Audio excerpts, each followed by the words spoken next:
This is Ivy Unleashed, a Gold Ivy production. Welcome back to Ivy Unleashed. Thank you so much for being here today. Brooke and I have been waiting to talk about this topic. We have been waiting for the right person to come into our circle, and he has. Welcome to Ivy Unleashed, Professor Thomas Seager. Thank you very much. I wanted to call him doctor because he's got his PhD, but, I just think it's such a great thing to be proud of that you have a PhD. And so, first of all, can you tell us a little about your story and what you do for work? Some people don't realize that my PhD is in engineering. We're in this health and wellness space, and I don't use the word doctor because people might confuse that with medical doctor, but I teach engineering classes at Arizona State University. I do a lot of research related to the environment and infrastructure. I've got, 140 peer-reviewed journal articles, classic sort of faculty research career. My specialty became resilient infrastructure systems. So I'm a civil and environmental engineer, and this is all about how do our critical infrastructure systems respond to stress, flooding, earthquake, these kinds of things. What I figured out was resilience is about adaptation. It's about change. It's not about being strong. It's not about, being big enough. It's about being agile and being able to adapt to the stress. Well, where does the adaptive capacity in any infrastructure system reside? It's in the people. It's not in the concrete, and it's not in the steel or the glass or the highways or the fiber optics. It's in the creative people who run the infrastructure. So I started getting more and more into the psychology of stress and adaptation as I was studying these disasters and this response. But then I had to look at my own life. I wasn't happy with where I was. I was in my late 40s. I was obese. My career had stalled. I had this crippling travel anxiety. I used to get calls from Europe or South America and saying, Professor Seager, would you come speak? And I couldn't do it because I was so wrapped up in the anxiety of travel. It was one of the reasons that my career had stalled out. And to top it all off, my wife wasn't happy. My marriage was falling apart. So all of this professional and this personal, it intersected. And I started thinking, when it comes to resilience, I've got to be like the N=1 experiment. How am I going to adapt? And that's when I started reading Taleb's books on hormetic stress, his anti-fragile series there about, what doesn't kill you makes you stronger. The old Nietzsche quote about how our bodies as living organisms are meant to respond to stress by changing and adapting and becoming stronger. It's the opposite of machines and cars and concrete. So that was inspirational. I cleaned up my diet. I started doing some better things with exercise. I started cleaning up my thoughts. I was reading everything I could get my hands on. I lost like 50 pounds. And one of the things that I discovered was cold showers. Eleanor Roosevelt has this great quote. She says, do something that scares you every day, because it doesn't feel good until it's over. And then the next day you have the benefit of it. And there's lots of different variations of this kind of quote. There's one in my daughter's Krav Maga studio. It says, today I do what others won't, so tomorrow I can do what others can't.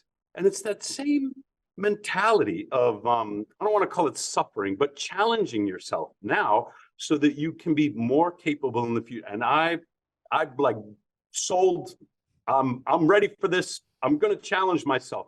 But I got to tell you, cold showers are miserable. Terrible. They are awful. They make me angry. And I used to be in there, swearing. You're from Minnesota, and I'm sure you're very polite. So you're going to imagine, what I was saying to myself. And then comfort came back because I live in Phoenix, Arizona. And the tap water here in the summer is like over 80 degrees. You can't take a cold shower. This was maybe 5 or 6 years ago. And there's a Burning Man community that had read about Wim Hof, that was getting into breathing and ice baths. So one of my more adventurous former engineering students said, hey, Tom, why don't you come down? We're going to do an ice bath thing. And I thought, well, cold showers are miserable. I guess ice baths, up to my neck, that's got to be even worse. But I have to say yes. And it turns out that the whole body ice bath, it was terrific. I mean, when you first get in, it activated me just like it activates everybody else. You think you're going to die and your parasympathetic nervous system is going like out the window. Everything is going fight or flight. And you got to strengthen that parasympathetic nervous system. You got to bring it back to you by breathing, by meditating, by calming yourself down. And I thought, these ice baths are fantastic. I'm never doing a cold shower again. So me and my former student, now my business partner, Jason Stauffer, every weekend we would get together. We'd buy like 200 pounds of ice and we would pour it into the horse trough in his backyard and we would get in there and do our thing. But the problem with Phoenix in the summertime is 200 pounds of ice will barely last you like 10 minutes. You can't get, more than 5 people through there and the ice is gone. So we're looking at this melting ice and we're saying, well, we're engineers. How hard could it be to build a machine, a bath that makes its own ice? And I got to tell you, it turns out to be pretty freaking hard because there was nothing on the market at the time. There was a company called coldtub.com.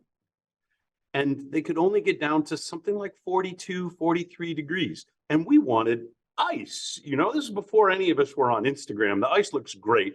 But before we even thinking about that, we wanted the sensation of it. What is the point of an ice bath that didn't have ice, we thought. So we bought compressors and refrigeration equipment and electrical equipment and all this stuff. We put it all on my credit card and it took some like $20,000 and we made ice.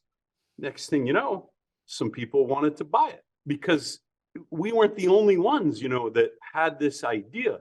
That was the genesis of Morozko Forge. The whole name of the company at the time was just 2 guys like sitting around in a backyard trying to figure out enough thermodynamics and plumbing and electricity so that they don't have to go down to the Quickie Mart and buy 200 pounds of ice anymore. And we named it this metaphor, Morozko Forge. Morozko is the winter warlock in Russian folk tales, and he will freeze you to death, if you don't have the kind of grace and respect for the cold that Morozko thinks you have. And then Forge is a place where you make metals stronger, you bend them, you shape them. So Morozko Forge is how to use the cold to reshape your life, which is exactly what I needed in that moment. Things have gotten a lot better for me in multiple ways since I started this practice of regular ice baths, deliberate cold, what Huberman calls deliberate cold exposure. And I had to go find out why. Because I'm a research scientist, I had to go to the library. I had to read about these things and understand the how of the mechanisms of these benefits. So I started writing articles, and I think that's probably how you found me. An article popped up on your browser, and you said, well, that's really interesting. We should talk more to this guy. And then we saw you on Instagram sitting in the tub, just pouring out some wisdom while in this freezing bath. And we're like, this guy, he's coming on Ivy Unleashed. We're talking to him because maybe it was like 3 years ago, I had learned I was really in a dark place in my own healing journey. And I was seeing cold showers. Everyone I was reading was, cold exposure. I was introduced to Wim Hof like you were, Tom, and I couldn't do it. I got all my friends to do the cold showers who had anxiety and we talk about it, but then it just kind of went out. And now I feel like there's this resurgence of seeing everyone and their mother on Instagram taking cold baths. I think that's literally true. I see a lot of moms on Instagram, in the cold bath. Yep. So let's talk about like when you did this research and you learned what actually is going on and why Wim Hof knew what he was talking about. Mm-hmm. So why is this even helpful? What is it actually doing? There are so many benefits that it's almost like you're not going to believe it. It seems too good to be true. And so we got to think about this for a second. Our usual approach to health and wellness is we go to see a doctor, we have a symptom, the doctor gives us a pill. The pharmaceutical industry has taught us that there is one cause of one illness for which there is one cure, and it's an injection or a pill or a surgery or something like that. And that is all nonsense because we are complex systems. Everything in our bodies and our brains, our gut, it's all connected together. You can't change one thing in the body without changing everything else in the body. So the best therapies are systemic, not targeted. This idea of side effects is just silly. It's a euphemism for things that the pharmaceutical industry, made up because they can't target what they really want. And so they say, oh, all the other things are side effects. There's no side effects. There are just effects. So next time you go see your doctor, ask them if explosive diarrhea is right for you, because these are the kinds of things that you expect systemically when you start messing with your gut and you start messing with your antibiotics, your microbiome. There are some things that work on the whole body as a system. Exercise is one of them. Exercise makes you smarter. But figure that out. Your brain wasn't doing push-ups. So how do you get smarter doing it? Because it helps everything in the metabolism. It helps everything in the body. It lifts your mood. Well, how is that possible? Because a real therapy will help every dimension of your wellness, including slowing aging. Cold exposure is just like that. It fixes your metabolism. It resets your nervous system. It works on every aspect of your body to the point where people who are still caught up in the pill paradigm think, well, that's ridiculous. Wim Hof is a crazy Dutchman. Nobody should take advice from him. And this Seager, he should go back to civil engineering or maybe something that he earned a credential in and stop trying to tell us how he, lost a lot of weight and changed his life and made it all for the better. And those people are full of crap. Because one of the first things that happened was Jason's wife, Adrienne. She grew up in Florida. She moved to Phoenix. She didn't know why she had Hashimoto's thyroiditis. She didn't know why she was on some, 8 different prescription medications and a special diet and had all of these autoimmune disorders manifesting as allergies and thyroid and obesity. And the last thing she wanted to do was get in the cold because she's one of those people who hates it. Her first ice bath didn't even last 8 seconds, but she sees her husband doing it. She sees me doing it. And she's like, there's got to be something to it. I don't want to be left out. I will give it a try. So one of the first things I had to look up in the library is, where did Adrienne's Hashimoto's go? She lost a ton of weight. She looks great. And she came back with a lab report that was entirely clean. Her medical doctor told her she was going to be on these meds for life, that Hashimoto's is a progressive, irreversible disease. But the studies say that the brown fat in your body that is responsible for cold thermogenesis is more than just a heat-producing organ. It is also a secretory organ. That is, it makes hormones that influence, guess what, the whole rest of the body. And one of those is thyroid-stimulating hormone. Growing up in Florida and then living in Phoenix as an adult, she had no brown fat. 90% of people by the time they're 40 years old have no, it's higher than that. It's like 99, but I'm trying to give them the benefit of the doubt, have no detectable brown fat by the time they reach the age of 40. And why would they? Because we stay in our climate controlled environments. Even in Minnesota, you got like those sidewalks that, connect the second floor. Skyway, I think is what you're looking for. You can go underneath the tunnel through the street. You don't have to put your skates on if you want to cross the street. Even in Minnesota, there are environments where you never have to go outside and feel the cold during the winter if you don't want to. And that means your thermoreceptors in your skin never send your brain that signal to activate your brown fat, start that thermogenesis, and your body responds by deleting brown fat. This is why people don't have it. When you activate yourself with the cold, the brown fat begins to come back. Your body has mechanisms to take white fat cells and beige them. How does it make them more brown? It adds mitochondria. It packs them with thousands of mitochondria and they become a fat burning cell rather than a fat storing cell. They also produce thyroid stimulating hormone. So if you suffer from a thyroid dysregulation, get yourself into keto, get some sunshine, get some cold to restore the brown fat to your body and re-regulate your thyroid. This is what worked for Adrienne. We wrote a couple of articles, and it was the first time that I connected the miraculous experience of the cold, because without an explanation, we're like, well, this is a spontaneous remission. It's a miracle. To the reliable scientific studies that say this is what's really going on. And that started happening over and over again in the area of sex, reproductive health. Cold exposure is one of the best things that you can do. In sports performance, everybody is doing their ice bath to recover. They got the sore knees. They want to reduce the inflammation, and that's fine. But the best thing you can do to boost your sports performance is get cold beforehand. Again, the studies have shown, I mean, the people are telling me, Tom, I feel great. I just did 25% more. I set a new personal best on the dead, or whatever it is.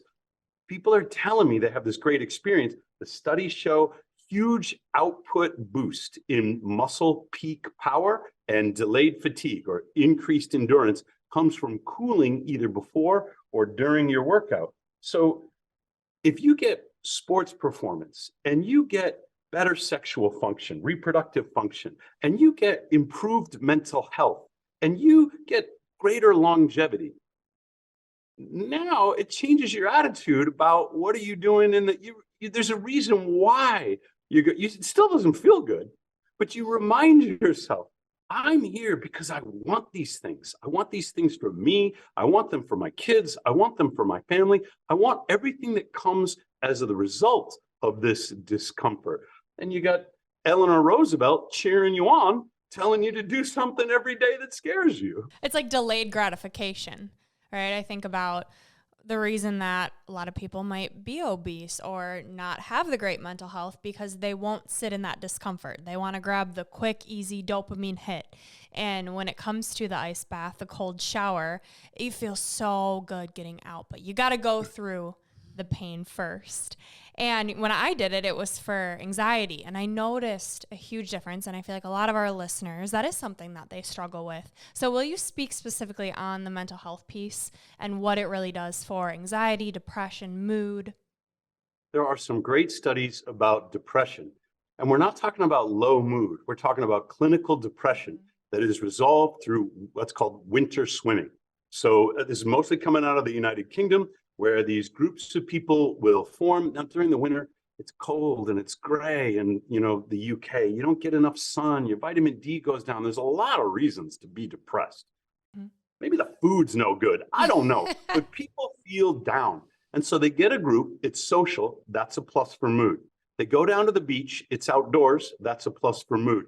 There isn't enough sun to really make vitamin D, but the sun exposure, like through their eyes, that's a plus for mood. And then they go in the water, and the water is cold. What happens then is they get a 2 to 3 times boost in their dopamine. They get a huge boost in norepinephrine. These are the same hormones that are responsible for passionate love. You cannot be depressed when you've got like 2-3 times the dopamine and norepinephrine. Like, it's chemically impossible. They come out of the water and they're shivering and they're cold and they're like, I feel great. Let's do this again next week. There's one other benefit. When you are outdoors and you get into the water, you are electrically in contact with the earth. You are grounded. In the United Kingdom, they call it earthing. It improves your circulation. It reduces clotting in your blood. It improves the viscosity. It improves the blood flow to the brain. So you have all of these things going on in winter swimming. You say, well, that's great, but I live in Arizona. I'm nowhere near, the English Channel. What am I going to do? We designed the forge so that you get the grounding. If you got to add a red light or something to get some phototherapy, especially for recovery, do that. If you got to do it, make it social to lift your mood, well, that's fantastic, because I'm always at my best in the ice bath, when I have an audience or when I'm cheering somebody else on.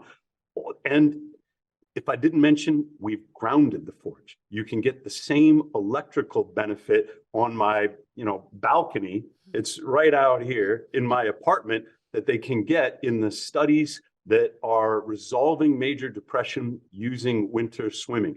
And it's not just social. It's not just electrophoto. It's the biochemical. It's the way your body is programmed to expect being cold. Our ancestors, it happened all the time because it was called winter. And some people ask me, but what about the people who grew up, who lived, whose ancestors from warm equatorial climates? Should they get cold? And it was a real stumper for a while. Why is cold so good for everybody? And then it hit me. Where does Wim Hof take his new trainees? They do their thing in Poland or wherever they are, and then they want to make a big splash on Instagram and do something dramatic. So they strip down to their shorts and they climb Mount Kilimanjaro. Mount Kilimanjaro is at the equator in Africa, where the oldest human fossils have been found. This is like the Garden of Eden, the cradle of like the emergence of the Homo sapiens species. There are 4 glaciers near the equator in East Africa. During the Ice Age, those glaciers dominated human habitat. Our, ancient grandmothers were pushed to the edge of the glacier down by the ocean. Our ancestors were aquatic, not like chimps, not like orangutans or, other great apes. We have downward facing nostrils. They don't go out, they go down. And that's so when we dive into those cold waters, looking for clams, looking for fish, looking for things to eat during the Ice Age, the water doesn't get forced up our nose. We have subcutaneous fat, a guy like me, a little bit more than some others, but dolphins have subcutaneous fat. Chimps don't have it. Gorillas don't have it. Why do we have more in common with these aquatic creatures like whales and dolphins than we have with the apes? Our babies are born knowing how to swim. Giraffe babies, they can walk, but our babies can't. They swim because our ancient ancestors grew up near and in the water. They waded, they foraged, they dove, they swam, they birthed in the water, and that water was cold. Then it all came together for me. We are designed by our evolutionary biology to expect cold, the same way that we're designed to expect exercise, the same way that we're designed to expect seasonal, nutritious foods. When we don't get the things that were evolutionarily, expected, and I love my heated seat. I know you do too. Like you get into, your car and you hit that button and you're like, oh, this is great. Ancient ancestors, and they're at Plymouth Rock or wherever they are, if they could have had a heated outhouse, they would have taken it.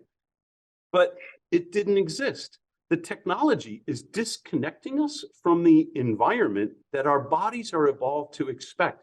And when we become disconnected like that, we get sick. And it's not like an acute sickness. It is a chronic degradation that catches up to us as we age. The key is to correct our environment, to put it in agreement with our evolutionary expectation. Oh, that is so interesting. I've never thought about the way our nostrils are angled. And something that actually came up for me when you were talking was like, I've never felt more human or like an animal until I gave birth. I've given birth 3 times. And what's so interesting, I never would have expected this, but when I was in labor for the first time, I wanted to be in water. And I never thought I would want that, but I signed the agreement just in case if I would want to use it. And the whole time I labored, I wanted to be in water. I hate water. Did you do it? I was in the birthing tub. It actually relaxed me so much, so my contractions slowed down, so I had to get out. But it's so interesting that you say that like your human nature and those like instincts it's totally around water. So why, when we get in this cold water though, we want to get the heck out? Why does it feel like, oh my God, this is freezing, I'm gonna die? That's a great reaction. I've never given birth. I know this might surprise you. I did my doula training. I was there for my wife when she was giving birth. And I got to ask you this, was it scary? Oh, giving birth or being in the water? No, giving birth, not the water. Giving birth was terrifying. Actually, my midwife said to me, what are you afraid of? And I was like, am I acting weird? Like, I'm afraid of this. I don't know what I'm doing. You're afraid that you're going to tear. You're going to afraid that you're going to feel pain that you can't stand. You're going to afraid you're going to do something that hurts your baby. You're afraid that you're going to die when you're giving birth. I mean, and I don't know the why. Why are we wired this way? There's some questions that science can't ask. Science is really good at how, and it's really good at what, but it's no good at why. You know, why are we even here? We don't know. But what we do know is some things that are so natural to us are also the scariest things that we could ever do. I remember asking my wife out, you know, before we met, we're going to, very natural thing, right? I come from a long line of people who have, you know, gotten married and had kids, and like, why should this be so scary? I don't know, but it is. Life and the things that come naturally to us sometimes scare the hell out of us. And the ice bath is one of those things. I haven't found the woman yet who is ready to try a cold water birth, but we have a lot of women who've written to me, some whom I've coached through while they're pregnant and they're doing their cold exposure. They see huge benefits. Turns out there's some really good epidemiological studies about heat. Bad for pregnant women, bad for conception, bad for sperm production, bad for reproduction in general. But cold, the more cold, there's like 1 million women in China whom they enrolled in this study. The more cold they got, the better birth outcomes. So I asked the women that I'm in touch with, how are your ankles? It was great. I felt like I could run, you know, I felt like it. And this is late in their pregnancy. The swelling was way down. Well, of course it is. Because the cold is so good for vasoconstriction. It's so good for inflammation. It's so good for the metabolism. And pregnancy is the most metabolically demanding thing that a human being can go through. So I've heard from and I've talked to a lot of women who have sort of dared to use cold exposure while they're pregnant, but not one yet who has said, I'm going to give birth in the cold water, just like my great-great-great-grandma must have. It makes sense to be in the water. Something instinctively in you is in touch with, I'm going to call her Eve. She's got the problem of trying to birth this baby with this enormous brain through this tiny pelvis that walks upright, unlike all the other primates. And what is she going to do? She's going to find the comfort of the water that spreads out the pain of the contractions, that eases the birth. And that child is coming out knowing how to swim, which is the most amazing thing for us to find out. We got some great videos on this, and the kids, you know, of course they hold their breath. They've been in amniotic fluid for their entire life. They know what they're doing, and they come up and then they start to take their first breath. It's remarkable. It is miraculous. It's so interesting to think about. Wow. Yeah. Just human beings, just what our body can do. And I love that you're so in tune with the research. Like, you know, the science behind this, which is amazing. And it's just like anything else. We can know all of these benefits, but like Brooke was getting to, like, it's uncomfortable, so we don't do it. But I want to think about, you know, how people can get this started. Like, maybe they can't afford to buy an ice bath right now that has all these thermodynamic properties, but you know, would just taking a cold shower, like how long would you take a cold shower for in order to get these benefits? Or how could you kind of get started playing with this? There's a rule of thumb. I coined it, so I'm going to share it with you here now. Go cold enough to gasp and long enough to shiver.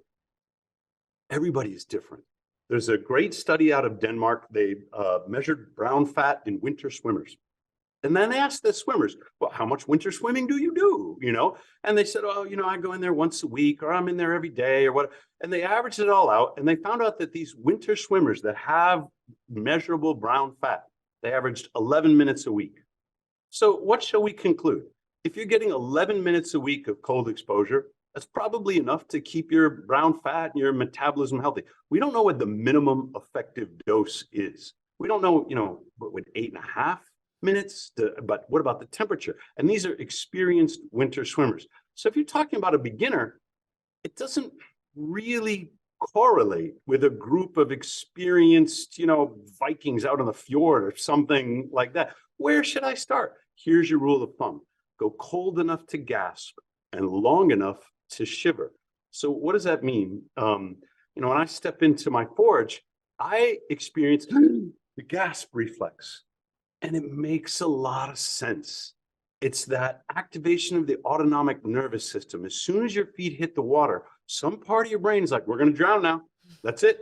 You better suck it in and keep it, because you're going to need that last breath. So that's one. As long as we go in feet first. If you were to go in face first and experience the the gasp reflex, you just might suck in a bunch of water. So we're wired a little bit differently for when we get cold water on our face. The dive reflex says, it's too late to gasp. You're already in, buddy. We're going to bring your heart rate down. We're going to shut down the metabolic systems to conserve oxygen, to slow down the rate of CO2 production so that it doesn't build up in your bloodstream as fast. Now you can go dive for that, I don't know, lobster or whatever it is that you're trying to pull out of the water and feed your family with. So we have these two things. The gasp reflex, which is preparing you to run or swim or whatever you need to do to save your life. And the dive reflex, which is preparing you to go deeper in the water. And they can be in conflict. So there are three things that can happen to you if you're going to start with the ice baths. Never mind cold showers, I'll get back to that. If you start with the ice bath, the first thing is drowning. You do not want to, Jim Morrison this. Like, the baths in general can be dangerous, and people have drowned in them because they're high, because they're not sober. So ice bath, sober. Supervised kids for the same reason. You don't want your kids around water unless they're supervised. Everybody talks about hypothermia, and it's not as big a deal as you think. What's really a big deal is called after drop. It takes like an hour to really drop your core temperature. But things before hypothermia start. Brain fog is one. Another one is loss of dexterity. So I made the mistake, 14 minutes in the ice bath, and then I came out and I was going to go do my hot yoga exercise. I got this all figured out, thermal contrast therapy. But when I came out, I couldn't drive. I couldn't operate the clutch or the stick because I could barely, hold my hands steady, and I wasn't thinking for anything. And so I had to re-warm in the sunshine. Thankfully, it's, Phoenix, Arizona in the summertime, before I could get myself to hot yoga. There's a phenomenon called afterdrop, and it's more serious than hypothermia. If you're going to do something stupid like, operate a motor vehicle, give yourself time to re-warm so that your dexterity and your brain comes back online. So those are those are two things that are pretty important, drowning and afterdrop. But this third one, part of the research on depression in the United Kingdom also looked at heart arrhythmia. Another way to say it is a heart attack, an irregular heartbeat that results from what they call autonomic conflict. If you activate the gasp reflex and the dive reflex at the same time, in theory, you are giving your heart the signal to speed up and slow down. And that's confusing. Now, for most people, not a problem. But if you have a heart issue, how do you mitigate the risk of this autonomic conflict? According to the scientists in the United Kingdom, breathe. And that's exactly Wim Hof's advice, because the breath is at the intersection of the automatic and the voluntary. You know that if you start running, you'll start breathing heavier without even thinking about it. You also know that you can take control of your breath and take what used to be automatic and make it voluntary until you can't hold your breath anymore.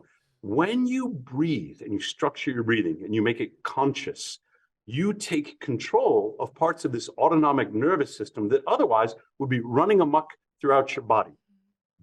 Go in feet first, be sober, and breathe when you're in your ice bath. You're going to feel that gasp as long as it's cold. And you might not start shivering until you get out.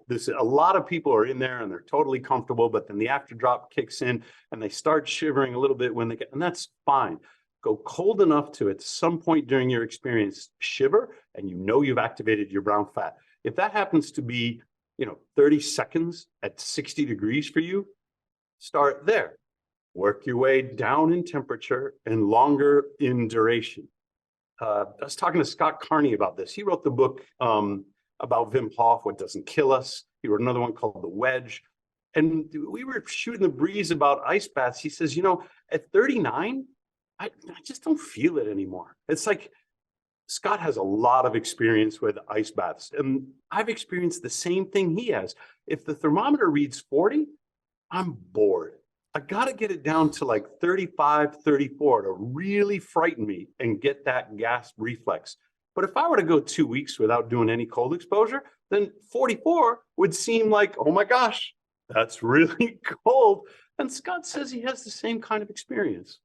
So work your way to it. What is the minimum that you could go where it is the borderline hypothermia, or does that limit not exist? Everybody's different. I'm going to tell you a story about a girl with cerebral palsy, and you wouldn't know looking at her. I mean, she might be a little off balance or a little more clumsy, but she has been through hundreds of hours, thousands of hours of like full-time therapy. The doctors told her mom, you better buy a one-story ranch because your daughter might never be able to climb stairs. And this girl is amazing. She goes hiking. She's like not exactly an athlete, but entirely coordinated. She saw me doing the ice bath and she asked her mom, hey, could I try? Mom's like, well, sure, put your foot in or your hand, whatever you want to do there, dear. She put her feet in and it felt really good because she doesn't have the same sensation from the waist down that you and I take for granted. And she was feeling something different. She liked it. Mom, can I go in a little, can I go up to my waist? The mom's like, I guess that's okay. Can I go in up to my armpits? Well, I don't know. I'm a little worried. Tom, what do you think? I think it's fine. Kids got a lot of brown fat. Guess what? They know when to get out, So this little girl, she was 9 when she started. She was 12 when she did 30 minutes in the ice bath, and her mom pulled her out.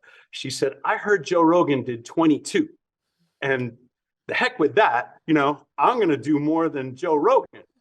And so because she feels it different, for her, it's the kind of feeling that puts her in touch with parts of her body that she doesn't ordinarily, communicate with. She didn't want to get out at all.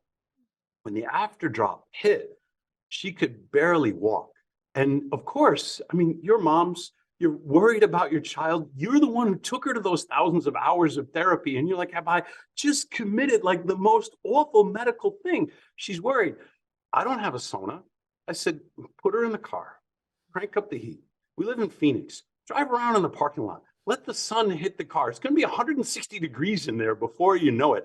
And, let's get her a little thermal contrast. She loves it. You and I are not her. Let's not do half an hour, or let's not even do 20 minutes, because Jocko Willnick called us up and said, hey, I saw your latest reel on Instagram, you wimp. My kid does more, or something like, there's no shame in the ice bath. The rule that we have in Morales Code form is there's no coercion. There's no bullying.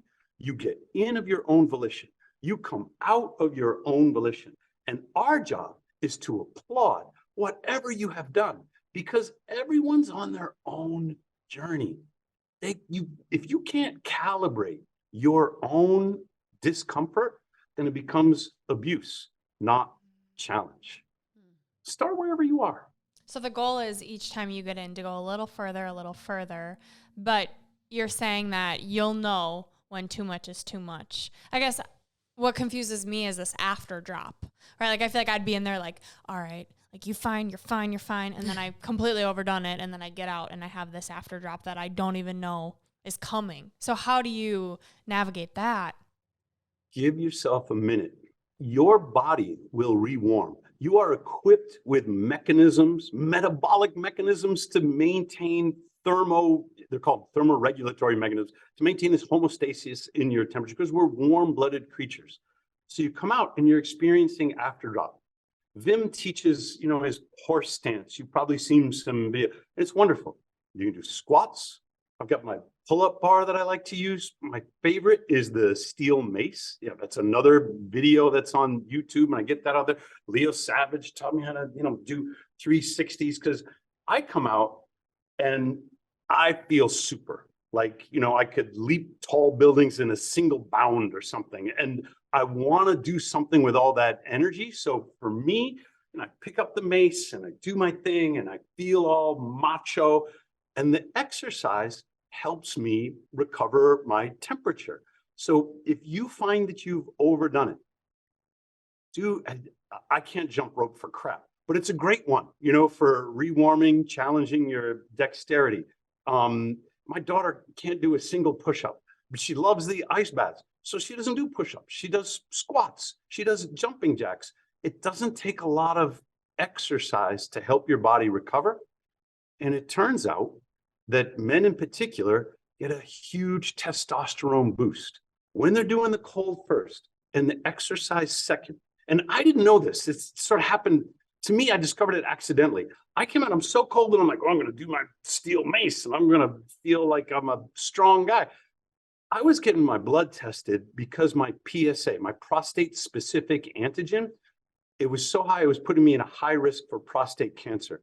Scared the crap out of me. I didn't even tell my daughter. I didn't want anybody to encourage me to do a biopsy or surgery or anything like that. I'm like, I'm going to do keto. I'm going to do cold exposure. I'm going to treat this as best I can, see if I can get that PSA down, and then maybe I'll tell some people. But when I was talking to guys about their prostate, man, the stories were really frightening. So crazy things started to go through my head. So I'm going to keep an eye on this. I'm going to get the blood work done. And the whole male health panel, and testosterone's in there. It comes back. My testosterone went from 700s to 1180. And I'm in my early 50s. There's a big red exclamation mark on my lab report saying, you are out of range too high. My PSA, it came down. So I finally had the guts to go to my urologist and say, well, I think everything's cool now, And he took a look at my labs and he thought I must be juicing. He's about my age and he sees a lot of these kinds of reports and he's like, no frickin' way, this guy, He sends me back to the lab to get my luteinizing hormone checked. Luteinizing hormone speaks to your gonads. In men, the testosterone is produced in the testicles. In women, it's produced in the ovaries.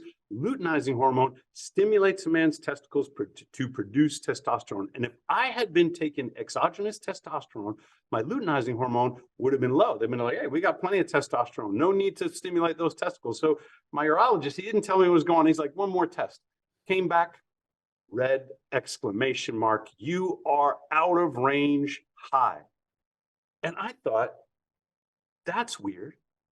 I go to the library, and sure enough, I find a study from 1991. They didn't even do whole body. They took these Japanese college students, and it was called cold stimulation. It was just like their wrist, If they did the cold stim after they did the exercise bike, luteinizing hormone down, testosterone down. If they did the cold stimulation and then did the exercise bike, luteinizing hormone up, testosterone. It turns out the order of things is really important. So I wrote this article. I put it out there. Joe Rogan cited it. He goes, now I get up in the morning and I do my cold before my workout because this guy on Instagram posted his lab results and said he gets all this testosterone from it. I started to hear from other men. This guy in Massachusetts, he's in his mid-60s, so he's older than me.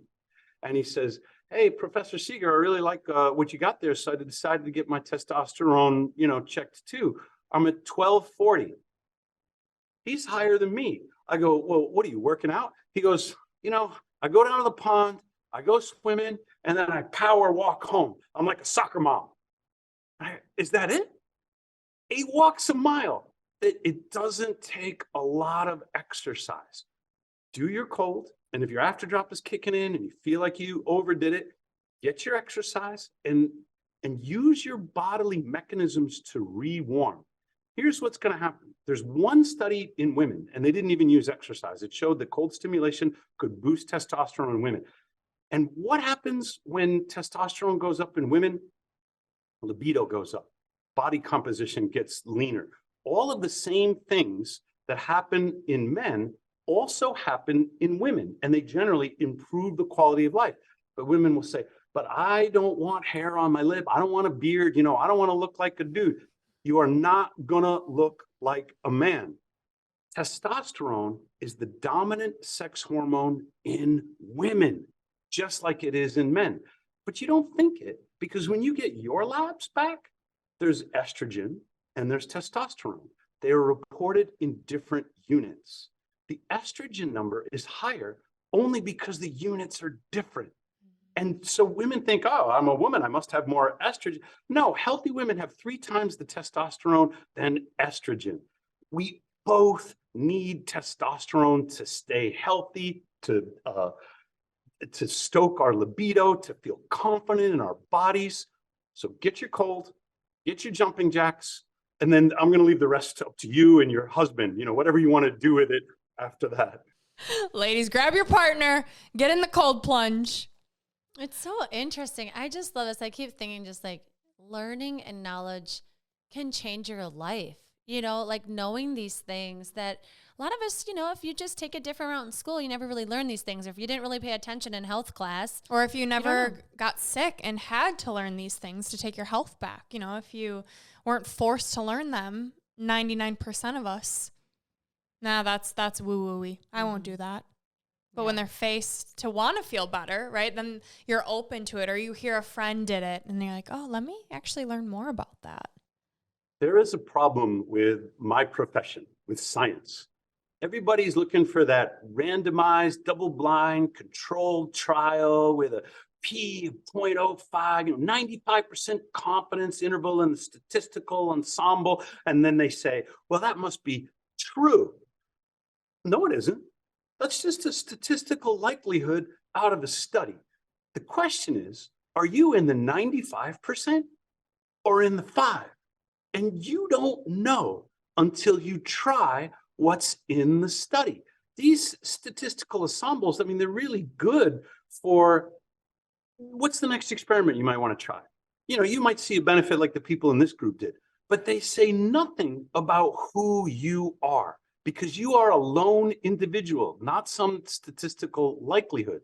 So the problem with science is that we overlook experience. We do all of this experimentation and we gather all the statistics, but then somebody comes along like Dean Hall, who cured his lymphoma by swimming the entire length of the Willamette River. Talk about keto and cold exposure. He went in a cancer patient and he came out in complete remission.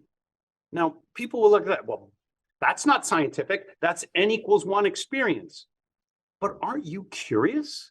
Because I'm curious. And I went to the library and I read Thomas Seyfried's book on cancer as a metabolic disease. And I read how cold exposure inhibits tumor growth. And I read how ketones will inhibit tumor growth. And I read Dean Hall's account about how he was shivering and he was on the verge of hypothermia and his medical team was so worried about rewarming him. He was cold exposure and ketones and his cancer resolved. I want those experiences because there's reliable knowledge. No statistical study is going to deny Dean's experience. The best thing we can do is merge the experience. Adrienne reversed her Hashimoto's. Dean resolved his cancer. And now we go and we try and understand the statistical studies that tell us these are the mechanisms by which that might have happened. We don't know if that's right for you. That's not medical advice. But when you meet a friend and a friend has had success, you might say, how would I try that? In what ways could that improve my life? Could that fit in for me? I'm going to give it a shot and see what happens. I want to go take a bath right now. Yeah, I'll be right back. Tom, you gotta get us a plunge. Yes. It's so exciting to think about just what something so simple could do for your health and your life, especially, we all have someone that we know is sick. Listen to this. Go try this thing. Well, what's so interesting to me, and I'm curious, Tom, your perspective. So for me, my inflammation is so high because I'm healing and long story short, for years I was infested with parasites and I didn't know, so it did a lot of damage, tissue damage, and so now it's gone and I'm on the road to healing, and my doctor I'm working with is, we got to get this inflammation down. Because of that, I've been in a chronic state of fight or flight for so long, so I think about going in this plunge and thinking about activating my nervous system even more, when really what I need to do is calm. So how do I rewire how I view that, of this is going to be good for my inflammation and my nervous system? I like the way you're asking the question, because the story you tell yourself is so much more important than the experience you're having. There's this great book by Stanford psychologist Kelly McGonigal. It's called The Upside of Stress. And she's got a famous TED Talk. Her courses at Stanford are very popular. She's quoting the research that says people experience a lot of stress, and if they believe that that stress is killing them, it does. They have shorter life expectancies. But the people who are in the high stress category, who believe that the stress is good for them, they live the longest. The upside of stress is, wow, this is uncomfortable. I'm here for a reason. I'm doing this because I want these benefits. I feel so good when I'm done. The story you tell yourself, it originates in the brain, and then it communicates to all the rest of the cells. Guess what? Your cells don't get to decide. They don't get a vote. They're telling you, we're going to die. Get us out of here. And you tell them, this is what cold feels like. Adrian came up with that, and it's genius, because the cells are kind of trying to convince your brain to tell some danger story. And your brain's going to override that. And you say, hey, Toe, this is what cold feels like. This is okay. Yeah, exactly right. If you were trying to calm your child down, you would say, we're here to buy shoes today. This is all that's going to, or whatever it is. I don't know. Whatever the thing is creating an anxiety in your child, you say, that's not happening. That's not happening. That's not happening. But then they're going to ask you, what is happening? We're going to the cafeteria, or we're going on the school field trip, or you're going on the school bus, or whatever. That's all that's happening. You're going to sit in a chair. You're going to see other kids. You're going to meet your teacher. All these experiences that scare the crap out of us, they require our brain to correct the story that the autonomic nervous system is trying to tell it to happen. Here's something that might help. I looked at PTSD, and this surprised the crap out of me. People who suffer from PTSD have chronically low cortisol. You'd think that they have chronically high cortisol because they're in a high stress state all the time, but that's not what's going on. They're in a chronic low cortisol state. There is something dysfunctional about their normal stress response system that is keeping their cortisol down. If you elevate their cortisol levels, you do it exogenously, administer cortisol to their bodies right before you do a stress therapy, a standard trauma therapy. They respond better. Their trauma resolves faster. Higher cortisol primes them for the therapy that will help resolve their PTSD. All right, so now the question is, what happens to your cortisol in the ice bath? There are some studies that say it goes up. There are some studies that say it goes down. That's very confusing. If your cortisol starts low, because you're one of those people who's carrying chronic trauma and you have chronically low cortisol, the ice bath lifts it up. If you're one of those people whose cortisol is too high, the ice bath brings it down. The ice bath modulates cortisol. It doesn't boost it. It doesn't decrease it. It modulates it so that you come into a level that primes you for it. And I've never tried this, alternative trauma therapies. Here's what I have seen. I got an email today, and it's the second one in 2 weeks, saying, Professor Seager, I'm really worried. I got into my forge and I broke down crying. I don't even know what I was crying about, but tears just started coming out of my eyes and I couldn't stop it. And I got out and I started thinking about all these things. They were having an emotional flashback and they weren't aware of the experience. Like, you can have the emotions without the cognitive memory. Something in their autonomic nervous system said, we're going back to that place. We're looking for that reset of that traumatic experience. And this is 2 people in the last 2 weeks. Waterworks. It's okay. Your body is doing what it needed to do back somewhere in your past that you don't even remember. Let it do it. Shivering is one of the ways that we release trauma from our body. Peter Levine, he wrote a great book called Awaking the Tiger. He wrote another one, Unspoken Voice. In any case, he's an accomplished author and a psychiatrist, and he talks about the people who have trembled in his office during their therapy. He talks about when he got run over by a car and he was conscious, but the paramedic came and wanted to immobilize him, and he was able to speak and say, please don't, because he wanted his arms and legs to tremble so that he wouldn't get PTSD. When you get into the forge, if you feel those emotions coming up and you're going to start crying and you're going to start shivering, let it come. It's part of the experience that your body needs to reset that trauma, to help you resolve it. And you don't even have to have the cognitive memory of whatever it is that you're working on. Just remember, there's no shame. Whatever happens in that forge is your experience and your journey, and it doesn't have to be anybody else's business. I don't see them getting in there and crying their eyes out, you know? Have some guts.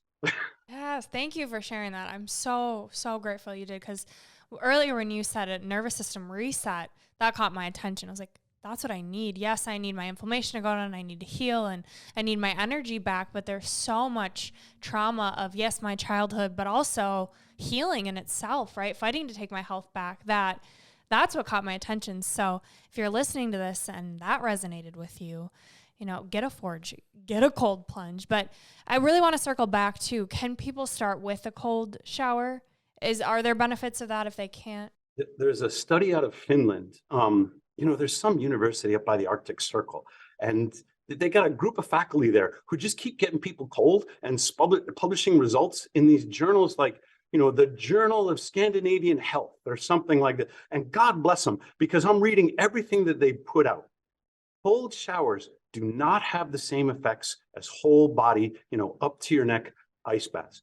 I don't want to discourage people. Like, any cold can be good cold, and you can get that testosterone boost. You can get that energy. You can get that brown fat from the cold shower, but the psychological benefits are going to be different. The heart rate speeds up in one case, it goes down in another case. Blood pressure goes up in one case, it goes down in another case. And the key is, partial body is not the same as whole body when it comes to the nervous system. So when you do whole body, your heart rate variability, which is the best physiological marker of psychological health, heart rate variability will go up. And it's not necessarily the same for cold showers. So start with the cold showers, but know that you're missing that like emotional, psychological component. Don't expect it to happen. Be in there like, well, you know, this is going to be invigorating and this is good vasoconstriction, good for my skin. And then I'm going to do some jumping jacks and I'll have a testosterone boost. All those things are true. The emotional experience is going to happen when you go up to your neck. Okay. So if cold showers, all you can do, 100% do it. But if you can, do the cold plunge. And now if I just get a bunch of ice, because I'm going to get the forge, but up until I get my forge, I can just get a bunch of ice, put it in my tub, and don't worry about it being too cold. My body will tell me, all right, you're good. Get the heck out. You can do this in a hotel room. Clean out the, you know, ice machine down the hallway. Fill up the little bucket that they give you and pour it into your tub and run the water. Give yourself a couple of minutes in the tub. I don't know, your family might think you're nuts, but it's like, hey, mom's going to take a bath. Leave me alone for a minute. You know, it doesn't take very long. But my experience has been when the kids see the parents doing it, they want to do it too.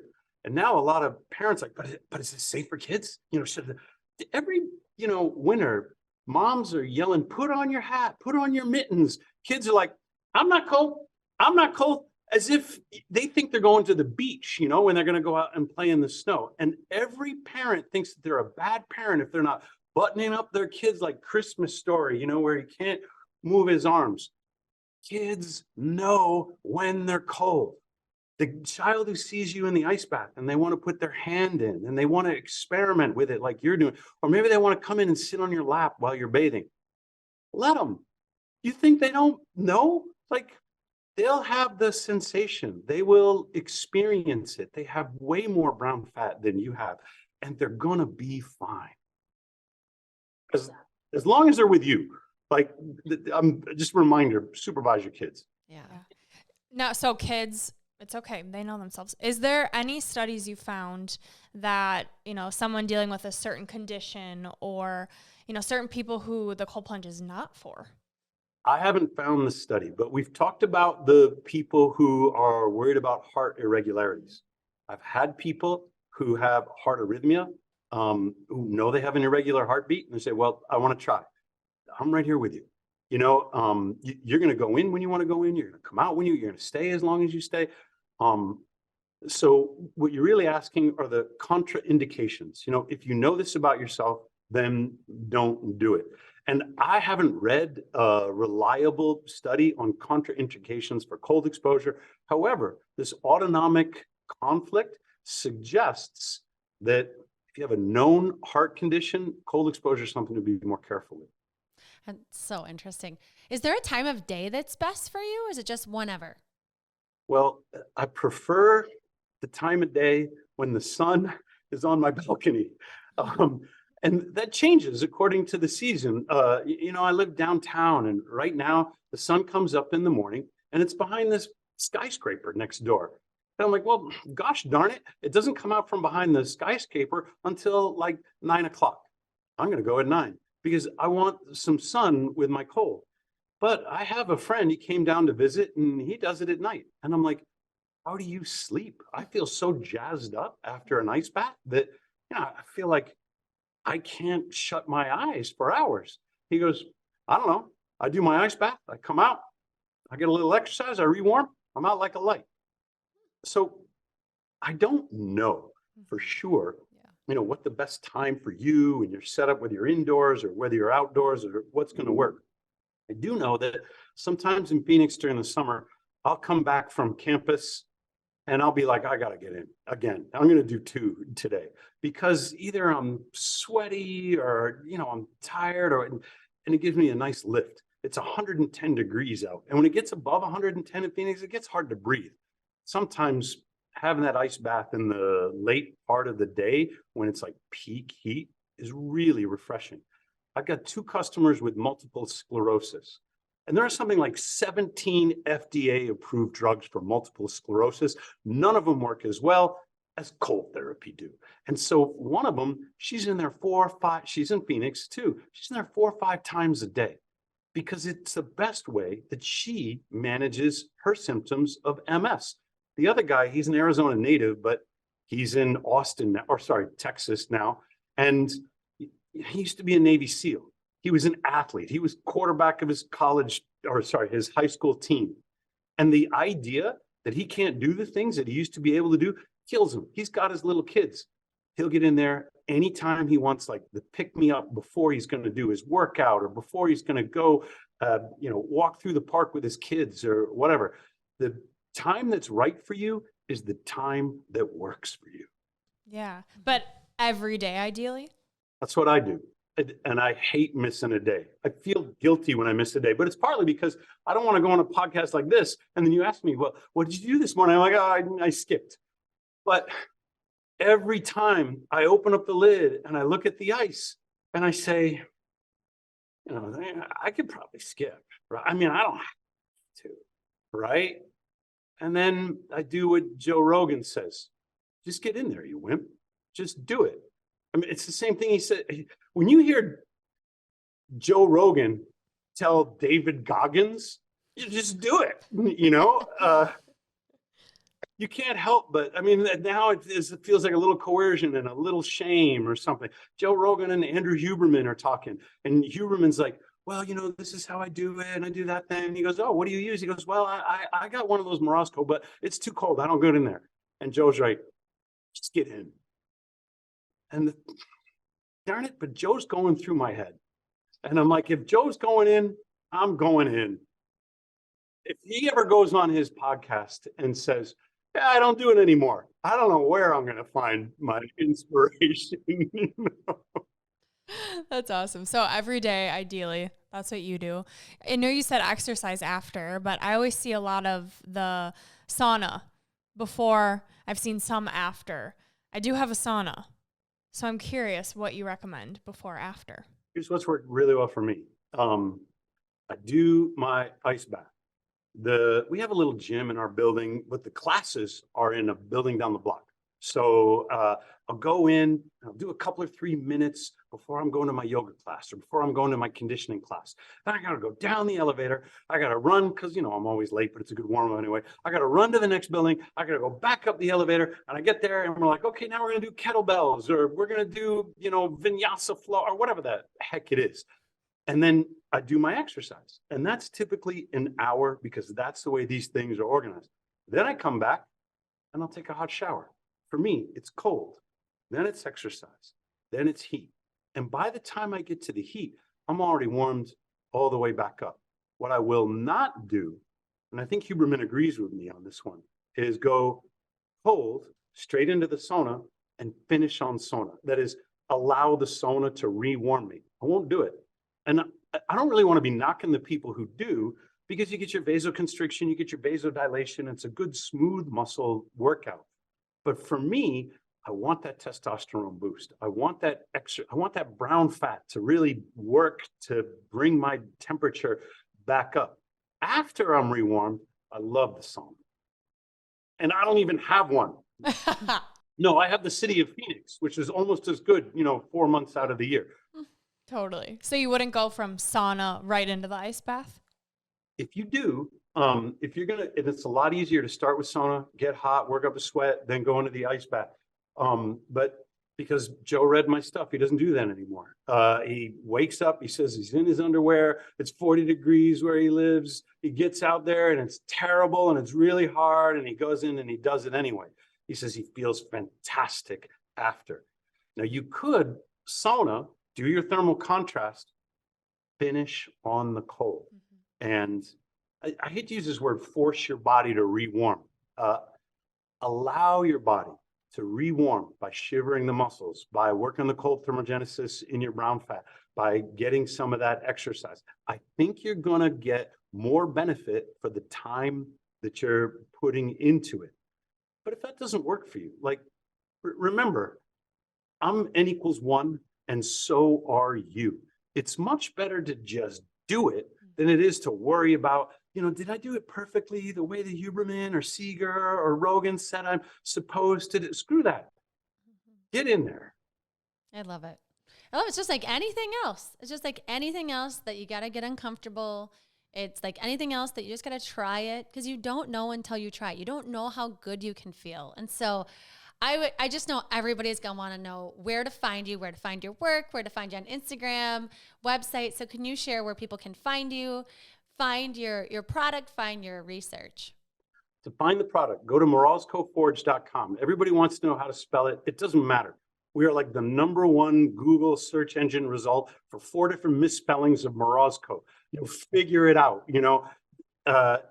Morozco Forge Ice Bath, it's going to take you to our website.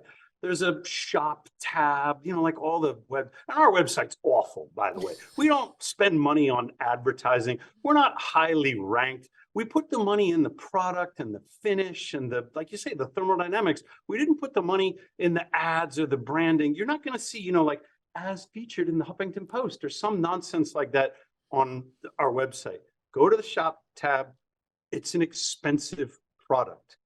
Experience your sticker shock and say, oh my gosh, how could I possibly justify spending, you know, $14,000 on this machine? I'm going to go back to the store. I'm going to spend $70 every 3 days on ice, and then do the math. And you'll be like, I think maybe getting one of those things that you plug in and you don't have to go to the Quickie Mart anymore is the way to go. You can finance it on Affirm right on the website. And I'm not recommending that you do that unless you can make all your payments in like the first 6 months. And that way there's, I forget what deal, but if you're credit worthy, that Affirm doesn't charge you a lot of interest. That's for the product. Go to the journal tab if you want to read more about the science and experience. I write on a lot of things. As I went through my own transformation, I had to explore quite a lot of my own trauma. If you want to follow me, maybe you just want the ice baths, go to moroscoforge.com, read the whole ice science and stuff like that. But if you want to know more about my journey, the way I do science, the human resilience, go to seagertp.substack.com. You're going to learn a lot about me, a lot of personal information. And it sounds, like this. This is the challenge that I was facing. These are the things I did that didn't work. This is what finally got me more of what I wanted in my life. Because I'm a teacher, and that's not just a job. For me, it's like an identity. It's part of my duty as a scientist. And I know I'm making up this duty. There's no like professional society that requires me to do this, but I consider it my job to try things, tell people what happened so that my readers and my students don't have to make all the same ridiculous mistakes that I've made. Love it. We'll plug all of that in our show notes so people can find you. So interesting. I want to do some more digging, which we will here. But before we get to that, we always share with our listeners your 3 gold stars, your 3 takeaways you have for our listeners. So here's the first one.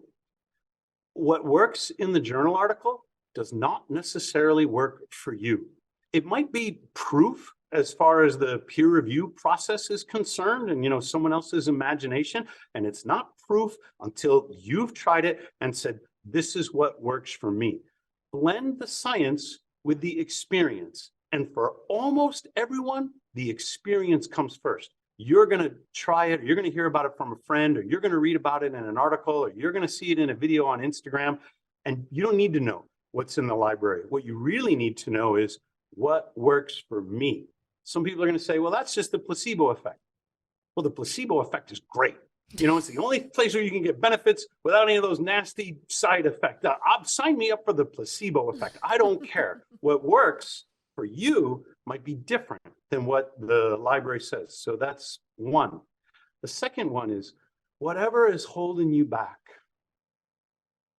It's a negative emotion like fear or anxiety. And you are not going to get everything you want is on the other side of those negative emotions. You are not going to get those things you say you want if you let your feelings make your decisions for you. Mel Robbins wrote a book on this in her 5-second rule. She said, feelings are different from wantings. To get what you want, you're going to have to go through some bad feelings about it. And she says, you count down from 5, 5, 4, 3, 2, 1, get yourself into the ice bath before your brain has a chance to talk yourself out of it. Or listen to Joe, just do it. Just do a really bad job of it. Whatever is keeping you from what you want is going to show up like fear, anxiety, a negative emotion. Don't let your feelings do your thinking for you. So that's 2 gold stars. And I want to flip it around and ask you, like I ask all my classes, what stuck out for you? What are you going to be thinking about when we're done with this conversation? I got to get my ass in a tub, a cold tub. Yes. I think what's sticking out for me is kind of exactly what you were just saying, like the just do it, where, a lot of people we coach, they're like, how do you convince yourself? It's like, sometimes you just need to not think and you just need to do. Like, you need to just do it. Like, everything in your body is going to say don't, because it's uncomfortable. But don't allow yourself to think about it. You know it's good for you, or probably good for you. So just try it so that you can unlock the possibilities. Mm-hmm. That's what's sticking out for me. One of my favorite things is telling stories about my daughter. She, during COVID, she went real hard on the Krav Maga. Everybody's locked down. And so she's practicing with a couple of her friends. And then the dojo or the studio, wherever it is, she reopened and she started doing her testing and she's leveling up and she's a teacher and stuff like that. During one sparring match in which she was grouped with people who are elevated, higher skill level than her, something happened to her knee, gave out, collapsed. and she's on the mat. And now all the higher belts are like, uh-oh, did we go too hard with the less experience that they feel terrible? Are you okay? Are you okay? She's on the mat and she did something that she learned playing softball for me. That hurt piece of your body, the one that you're angry at because it let you down in the moment of competition when you really need it. It's hurting and it needs your love. It needs your attention. She picked up her knee and she started kissing her knee. And she said, it's okay, knee. You're still on the team. We still love you. We need you to get better. And all of these like black belts were like, what's going on? What is this girl? Are you okay? She goes, I'm just giving a little bit of love to my knee. It's going to help it heal. I don't know where this goes in the gold star. What I'm saying is talk to your body. When you get in the ice bath, your fingers are going to be freaking out. Your toes are going to be screaming at you. And you might get this attitude is like, toughen up, toes. The rest of us are all fine here or something like that. That's not what they need from you. Tell the toes. It's what cold feels like. This is new for you, toes. We need you on the team. Like, we're all working to get you the blood that you need to warm up. And you're going to feel better as soon as we're done. Talk to your body like it was one of your kids, like you love them and you want to support them. And I know you feel anxious or you feel let down or you feel all these other things that are angry or something. Use your brain to tell your body the story that it needs to hear. And you're going to feel all of those negative emotions go dissipate into the water. You're going to let them go. I love that. I want one. Love right conquers now. all. Yeah. That is awesome. We could ask you a million more questions, but we promise we'll only ask you 3 more for our Unleashing Ivy, our rapid fire question segment. Are you ready? Let's go. All right. My question is, what would you say to someone who's like, Tom, this sounds great, but I can't do the cold. It's not worth it. I'm not going to try and convince people or coerce, but I can, here's an article, here's my experience, whatever. It's not for you. It's okay. Oh, I like that. You have to want to do it. Yeah, I like that answer. Sometimes you're just not ready for it. Sometimes you have too much going on that uncomfortable feeling, like it's just overload. And then sometimes you're like, okay, now I'm ready for a challenge. I like that. There's somebody, I forget the quote, so I'm going to butcher it, but I'm a teacher. And the quote is like, you can't teach anybody anything. All you can do is create the right conditions for them to learn. Because learning is something that students do. I can't force anybody to learn. They have to be ready. If they say, Tom, it sounds great, but I can't do it, it's okay. You're not ready. When you are ready, I'll be here. It's like that quote, when you're ready, the teacher will appear. Mm-hmm. Yeah. I bet you're such a great professor. You can look that up too. I have some of the worst evaluations ever. Don't look it up. RateYourProfessor.com. Is that still a thing? Yeah, it's still a thing. I'm probably the lowest rated engineering professor at Arizona State. And imagine, here I am saying, well, you got to be uncomfortable. That's not going to help your student evaluations. This professor just keeps telling me to get cold. That's right.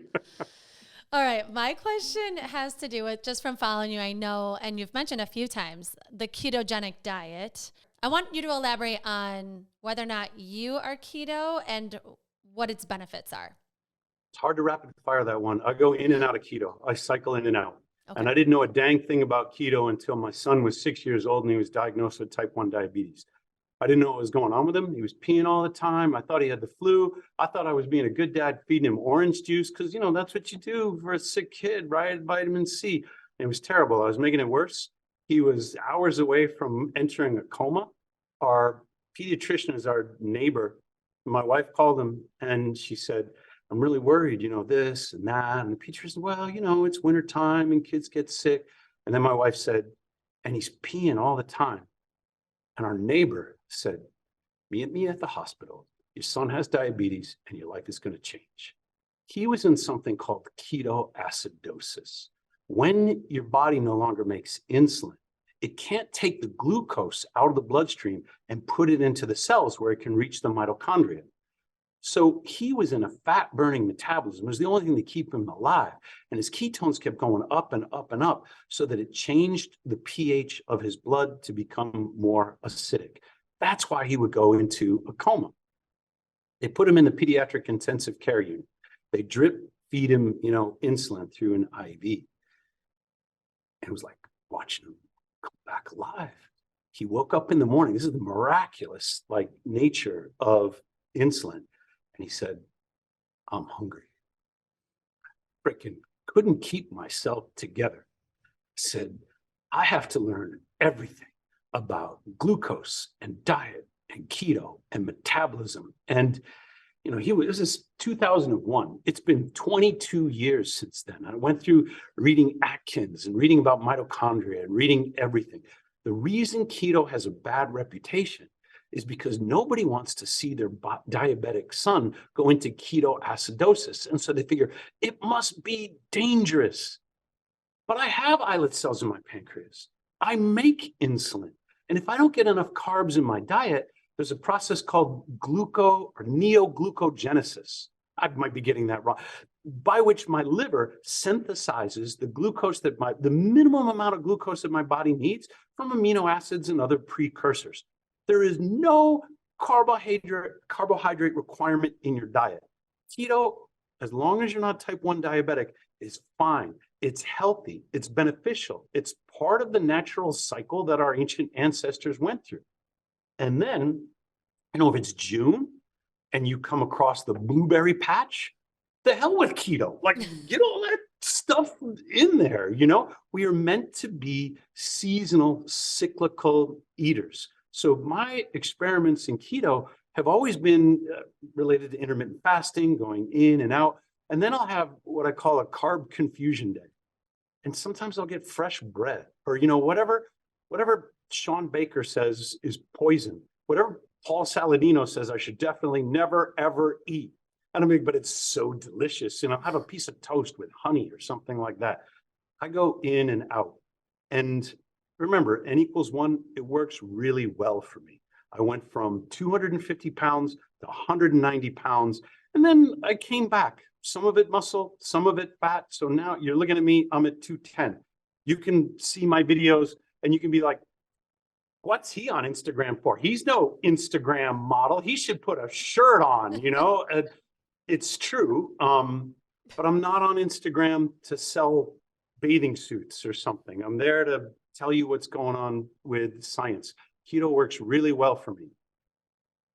For a certain individual, an anorexic, and I doubt you have many in your audience, but the keto diet is now a rescue diet because when you go on keto, it will bring down anxiety. It's called anxiolytic because it takes the anxiety down. It's good for the brain. Chris Palmer has a really good book on this called Brain Energy, in which he talks about, he's a psychiatrist at Harvard, and he talks about how his patients who went on a keto diet, it helped their mood and helped reduce their anxiety, and they're more receptive to therapy. For anorexics, keto is the one diet, even though people say, oh, keto's restrictive, it's the one diet that will keep them alive and bring their anorexia down. So there's some good journal articles on combination treatments for anorexia with keto. Anorexia is the most deadly of all the psychological disorders. The recovery rates are embarrassingly low. And so if you meet somebody with an eating disorder and they can use the discipline of that disorder to stay on keto, congratulate them.